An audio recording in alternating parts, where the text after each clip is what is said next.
Alright, Cold Snapper power is quite crazy, and I actually had a lot of fun of running the challenge. The goal I set was to run T16 maps quite easily, and it has accomplished that quite easily, and I'll probably create a build guide later on at some point in this league, so do look forward to that. So if we start with the skills are quite good. The first thing we're using is obviously Cold Snapper power. It does a sudden burst of cold damage in a targeted area. And there's an important statement in the description that says the cooldown can be bypassed by expending a power charge. So this means that if we have more power charges, we can actually spam the ability. But each cast while on cooldown does take a power charge. So that's the whole gimmick of the build.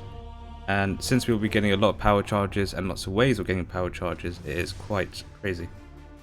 And obviously we're supporting this with Spell Echo and Spell Cascade.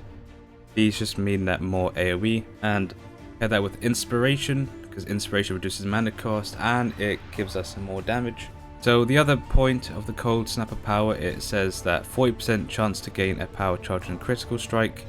So every time we crit, we have a 40% chance to get a power charge when we crit. And then if we pair this with actually power charge on critical support, which says supported skills have 54% chance to gain a power charge on critical strike. So we pair both of those stats, we will get a 94% chance to get power charge when we crit. So this means that we'll always have some power charges to spam our ability. Now for our auras, first aura we are running is Tempest Shield. This means that we get some added lightning damage as well as added chaos damage through our chest piece. It gives us some block chance and immunity to shock, which is very good. Determination, we are an armor based build.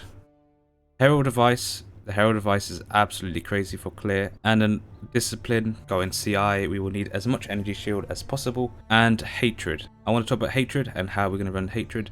You might be looking at my character noticing that we have two little fellas that are kind of invisible at the moment.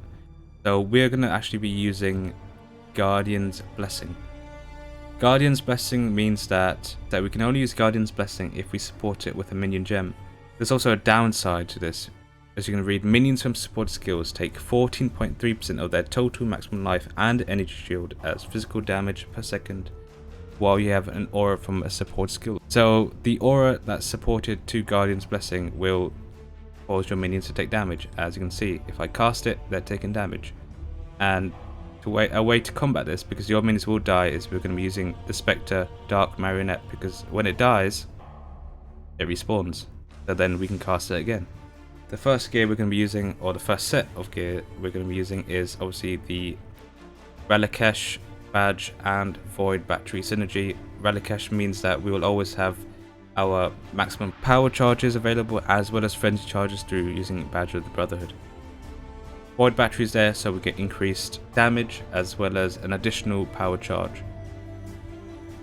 The second piece of armor is the Incandescent Heart. The Incandescent Heart, if you read here, says gain 14% of elemental damage as extra chaos damage. This means that everything that gives us elemental damage will give us an extra bit of chaos damage, which is a massive part of damage. And the most important actual stat on this armor piece is the 25% of elemental damage from hits taken as chaos damage. Since we are CI, we're immune to chaos damage, so this is actually 25% less damage taken, which is very good. And obviously with higher budgets of this build, you could probably pair this with like Prognosis or Taste of Hate. We'll also be using Heat Shiver. Heat Shiver is also some extra fire damage, as well as nice resistances and very good mana regeneration, which is actually quite nice for this build. We'll be using Aegis Aurora. This is also a block based build, so having high armor and having block, especially glancing blows, makes this build quite and very tanky. And for the rest of the rares, resistances and attributes, obviously strength and dexterity, these are very important. And for our gloves, I put cold exposure on gloves and 4% increased damage per frenzy charges. Now if we look at our passive tree, the first thing is the Ascendancy, and the first node you want is Forbidden Power. This is additional power charge and is very good. We get more AOE, more damage, and another way to sustain our power charges. Then you want to go down to Void Beacon. Nearby enemies have minus 20% to cold resistance and minus 22 chaos resistance. Since we have both of these damages, it's pretty much just stacks on top of each other. And then we pair to frigid weight, cannot be chilled and cannot be frozen. We then lastly want to grab our Bastion, we get immunity to stun from it, and we get some more regeneration of our energy shield. And if we look at the tree, the major nodes we are getting is obviously glancing blows, packed with some block chance, so we get our block attack and block spell are doubled, but we do take 65% of the damage, which is pretty much recouped quite easily and quickly. We do get Divine Shield, 3% of physical damage prevented from hits recently is regenerated as energy shield. It's like quality of life, and obviously it says cannot recover energy shield to above armor. Our armor is going to be way high, so it doesn't really matter. We then want to grab Chaos Inoculation. Maximum life becomes 1, but makes you immune to chaos damage. This is very important, and you cannot skip this. And if you look at the jewels, obviously with the jewels I got lucky with this one. All these jewels I found on the floor and just picked them all up and corrupted them. This one is very crazy, crit multi and reduced mana cost of skills, which is actually really nice. And my other jewel is increased mana reservation of skills and area damage with resistances, and obviously cold damage and reduced mana cost of skills with a lucky implicit AOE. And my large cluster, managed to pick this up. There's probably a clip showing of me finding this, but I just grabbed it, 2 reforged cold and got blanketed snow. The only important thing I really wanted was blanketed snow. Damage penetrates 10% of cold resistance against chilled enemies. That's the only important one. Any other notables is pretty nice, like disorienting display, or if you get wild spread destruction or whatever, those are really nice. And for our tree, obviously the basic path thing is we're going up here, grab AOE. Obviously I'm a bit low on points, so the next point will be this one.